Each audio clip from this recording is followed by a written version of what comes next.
Está no ar o programa Consultando a Bíblia, um programa de defesa da fé elaborado pelo Centro Apologético Cristão de Pesquisas, CACP. Apresentação: Professor João Flávio Martinez. Coordenação: Professor Paulo Cristiano.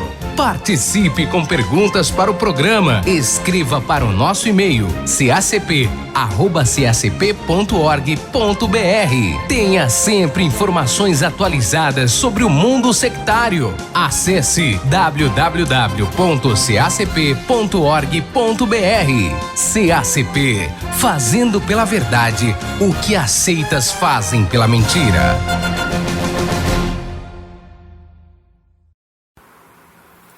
É isso aí, terceiro programa Consultando a Bíblia, o nosso podcast de apologética, tudo voltado para a palavra de Deus e a resposta bíblica para a pergunta feita pelos nossos irmãos, pelas perguntas feitas pelos nossos internautas, tá certo? E você pode perguntar diretamente ao programa Consultando a Bíblia, feito aqui pelo CACP, um programa que é a continuidade do projeto do pastor Nathanael Rinaldi. Escreva para cacp@cacp.org.br. Podcast do CACP, programa Consultando a Bíblia. E hoje, NQI é o internauta ou o ouvinte que não quer se identificar. Ele fez a seguinte pergunta: primeiro, para que estudar sobre seitas? E se não é errado discutir religião? Então ele faz, dentro de uma única pergunta, duas perguntas. Para que aprender sobre seitas? E se não é errado discutir religião? Bom, muito bem. Quando a gente estuda apologética, nós temos dois objetivos básicos, né? Primeiro, defender a fé cristã, defender os pontos doutrinários bíblicos que nós acreditamos ser verdadeiros e que precisam de respostas àqueles que perguntam. Então, a pessoa pergunta sobre um ponto de fé e eu devo responder. Segundo, o conhecimento apologético, ele traz facilidades na evangelização da pessoa que está envolvida no mundo sectário. Eu costumo contar uma história de um evento que aconteceu comigo, quando meu cunhado veio uma vez me vender filtro d'água. Então ele chegou em mim e disse: olha, eu vim aqui porque eu tenho um filtro d'água muito bom para vender para você e eu gostaria que você comprasse um filtro de mim. Eu imediatamente olhei para ele e disse: não quero, muito obrigado, qual é o próximo assunto? E ele falou: não, então me dá um copo d'água. Aí eu falei: puxa vida, ele quer um copo d'água porque ele está com sede, ele vai tomar água e logo vai cuidar da vida dele, porque cunhado vendedor, né, é castigo dobrado. Eu falei: vou logo dar água para ele, para que ele então vá cuidar da vida dele. Fui lá, peguei o copo de água, geladinho, trouxe para ele. Pus na mesinha, trouxe a jarrinha também. E aí ele imediatamente botou a mão na pastinha, pegou um vidrinho marronzinho, pingou 3 gotinhas dentro da minha água, que eu havia trazido para ele, e aquela água ficou turva.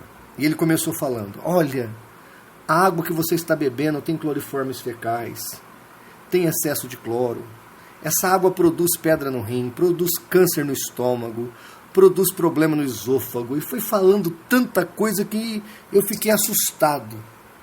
Eu falei: meu Deus, então quanto custa esse filtro aí? Esse filtro Y, vamos dar esse nome para o filtro Y. Ele falou R$450, na época custava esse valor. Eu falei: não, eu vou comprar então o filtro X, lá na Casa Bahia, que custa 10 de 25, a R$250, eu pago 10 de 25. Aí ele botou a mão de novo na pastinha, tirou um catálogo. Nesse catálogo estava o produto que eu queria comprar na Casa Bahia, o filtro que eu queria comprar. Aí ele falou: esse aqui que você quer comprar, né? Que custa mais barato que o meu, custa R$250. Só que esse aí, a pedra dele só dura 3 meses, o meu dura 6. A primeira troca é de graça, o teu não é. E esse não filtra tantos por cento, o meu filtra. E ele começou a mostrar como aquele filtro que eu queria comprar na Casas Bahia era inferior ao que ele estava vendendo. Resumo da ópera. Comprei o filtro. Acabei comprando.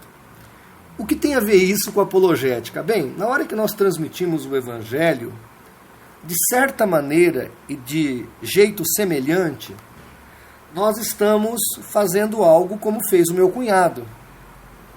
Primeiro, ele veio até mim e mostrou que eu tinha necessidade e carência de ter um filtro de água. Depois ele me mostrou que não podia ser qualquer filtro, tinha que ser aquele filtro que ele estava trazendo para mim. Ou seja, nós precisamos conhecer o Evangelho bem adequadamente e explicar para as pessoas por que elas precisam do Evangelho. E, obviamente, quando essas pessoas retrucarem, não, mas eu creio no Evangelho, eu sou católico, eu sou espírita, eu sou testemunha de Jeová, mórmon, adventista, enfim. Aí você tem que falar, você é dessa religião aqui? Então, mas aqui é assim, assim, assim. E na Bíblia não é assim. Do jeito que o meu cunhado procedeu comigo, é o jeito que nós temos que proceder no processo de evangelização e de discipulado das pessoas. Nós temos que explicar para as pessoas o para que elas precisam conhecer o Evangelho e o porquê elas precisam aceitar o Jesus da Bíblia e não o Jesus das seitas e das religiões que tem por aí. Quando você entende isso, você percebe que esse processo, esse conhecimento, ele gira duas outras engrenagens. A engrenagem da evangelização e a engrenagem da defesa da fé. Então, eu sempre costumo dizer que, concomitantemente com a pregação do Evangelho, a defesa da fé deve ser feita. É concomitante, é ao mesmo tempo.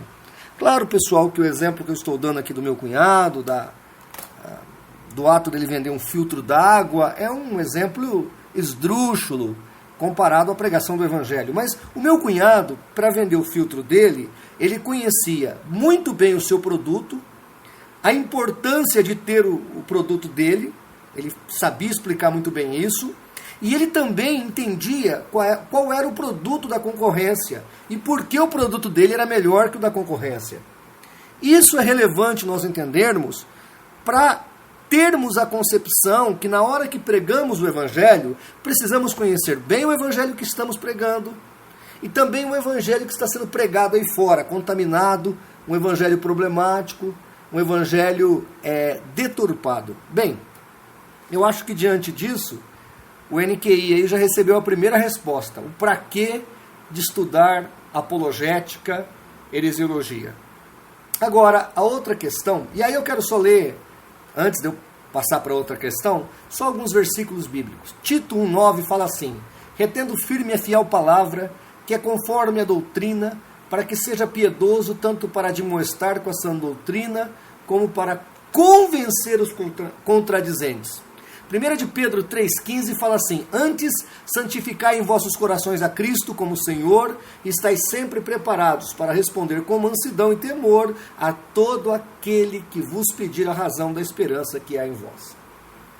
E aí surge então a segunda pergunta do NQI: mas não é errado discutir religião?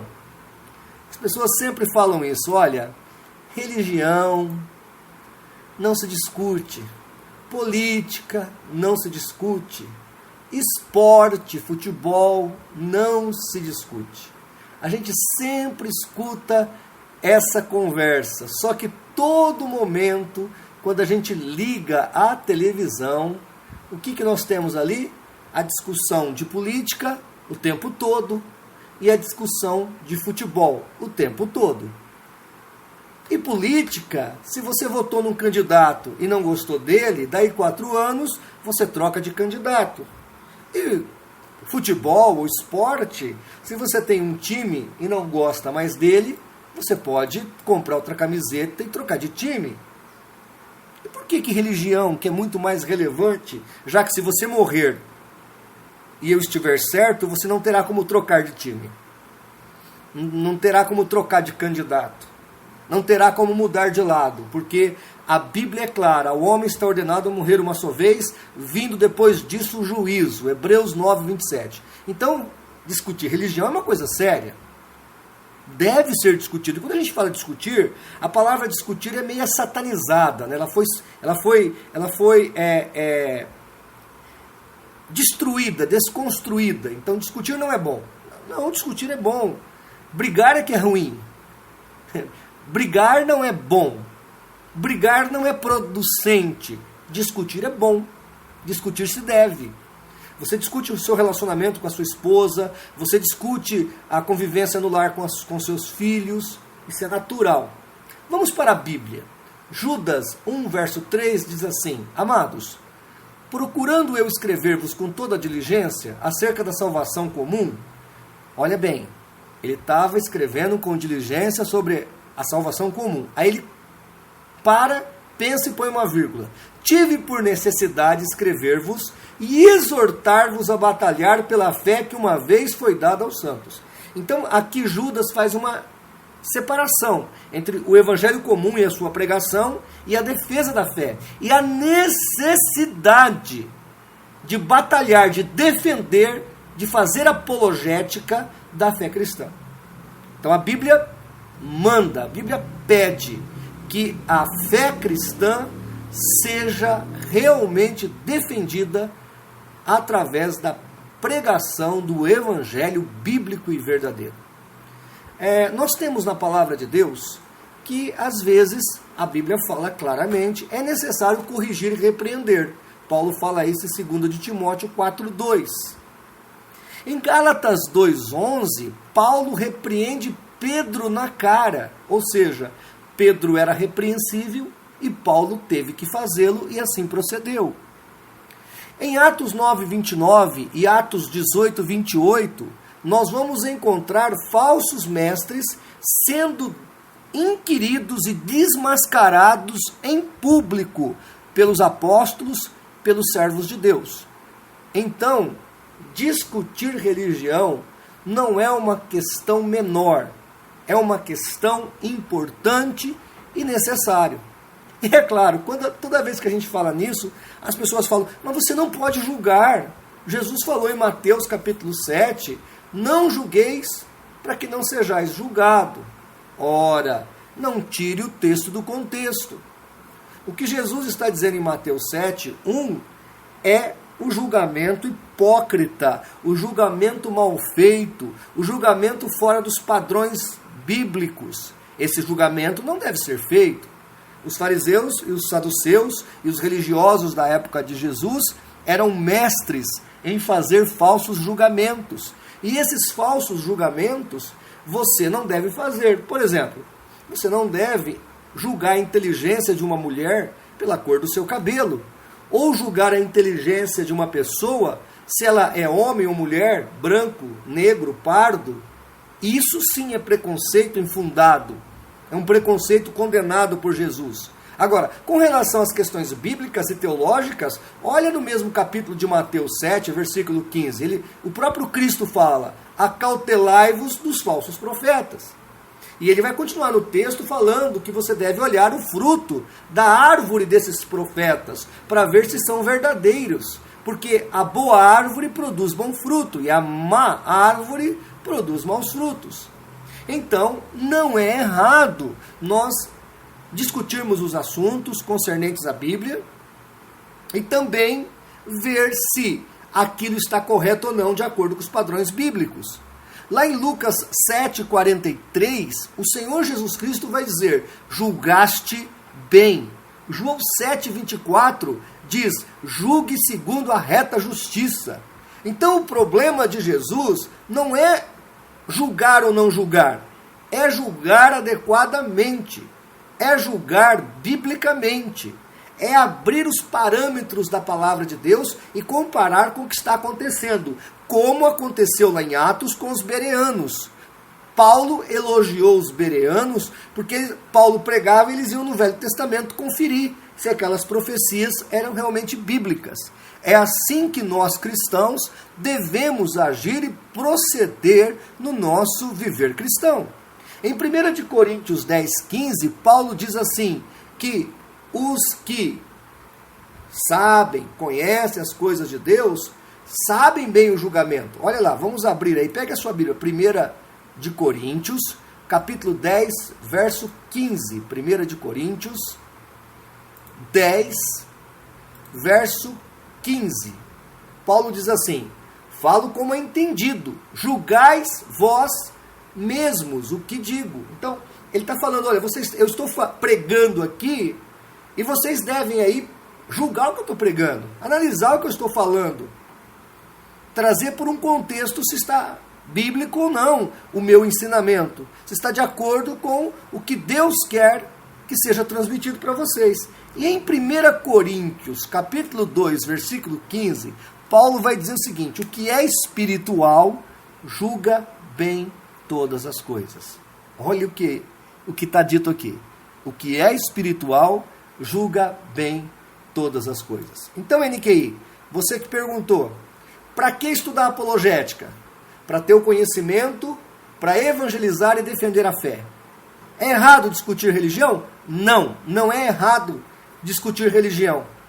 Discutir religião é necessário, é importante, dentro de um contexto amoroso, de um contexto ético, de um contexto produtivo, producente, e julgar de acordo com os parâmetros da palavra de Deus. Nós devemos abrir a Bíblia, mostrar para as pessoas o que a Bíblia fala, como diz Paulo em 2 Timóteo 2, de 24 a 26. E ao servo do Senhor não convém contender, mas sim ser manso para com todos, apto para ensinar, sofredor, instruindo com mansidão os que resistem, a ver se porventura Deus lhe dará o arrependimento para conhecerem a verdade e tornarem a despertar, desprendendo-se dos laços do diabo em cuja vontade estão presos. Então você deve estar lá com mansidão, com temperança, com equilíbrio, mas com firmeza. Resiste mesmo, com convicção, sem perder a compostura, mas também sem perder a seriedade e a firmeza com aquilo. Eu, quando vou pregar o Evangelho, eu prego com firmeza. Esses dias, um missionário foi na nossa igreja falar sobre evangelização de muçulmanos. E ele falou assim, olha, nós temos que ajudar os imigrantes, os muçulmanos que aqui chegam no Brasil, mas não podemos falar assim, abertamente, já de cara do Evangelho, de Jesus. E ali eu discordei momentaneamente, repentinamente eu já me levantei, quando eu vi, eu já estava lendo para ele a palavra. Paulo diz que o Evangelho de Cristo é poder para libertar os cativos. Conhecereis a verdade vos libertará. Que negócio é esse que eu tenho que engodar, dar comidinha, ajudar com coisas sociais, e só depois, quem sabe, eu vou falar do amor de Deus? Não, eu devo ajudar, sem dúvida, mas eu sempre devo pregar o Evangelho, porque o Evangelho é poder de Deus, libertador para a vida das pessoas. Eu não posso ter medo de falar do amor de Deus. E aí vai uma dica para você que está nos ouvindo. As seitas não têm problema em chegar falando o que elas acreditam. Eles não param para pensar se você vai gostar ou não na expressividade de fé deles. Eles chegam e falam, olha, é assim, é assado, é desse jeito. Testemunha de Jeová, Mórmon, Adventista, o próprio espírita kardecista, ele já chega falando. Ele não tem problema em expor o que ele acredita. O muçulmano aqui no Brasil, já debati com o Sheikh Jihad Hassan, já evangelizei muçulmanos, eles chegam falando para você, Alá é o único Deus verdadeiro, o teu Deus é falso, porque o Alcorão fala assim, assim, assim. Agora, por que eu não vou falar a verdade de Deus para essas pessoas? Ah, mas você pode magoá-las. Meu irmão, a verdade de Deus não magoa, a verdade de Deus liberta. João 8,32, conhecereis a verdade, e a verdade vos libertará. Então, claro, você não precisa ser chato ao transmitir o Evangelho, mas você deve ser verdadeiro, convicto, amoroso e piedoso. falou desse jeito, com amor, piedade e convicção, quem está te ouvindo vai entender e aceitar o Evangelho de Jesus. Então, NK, está aí a resposta dada a você.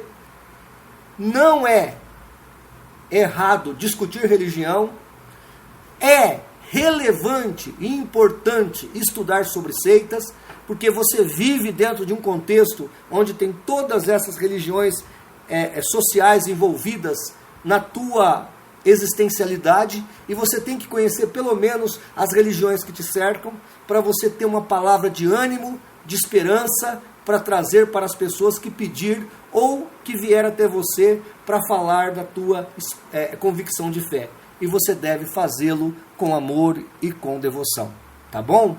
Olha, gente, participe do nosso programa. Nosso programa é feito para você, nosso programa é feito para tirar a sua dúvida, para te ajudar.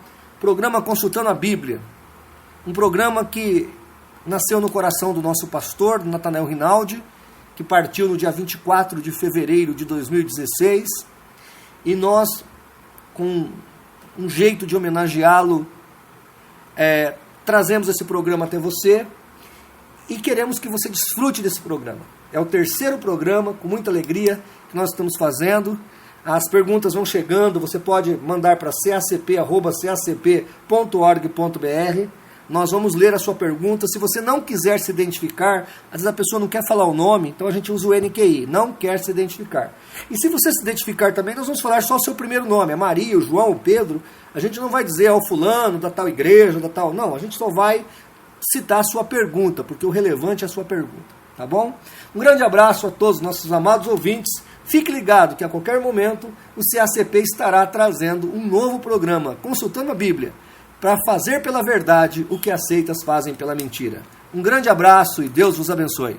CACP, fazendo pela verdade o que as seitas fazem pela mentira.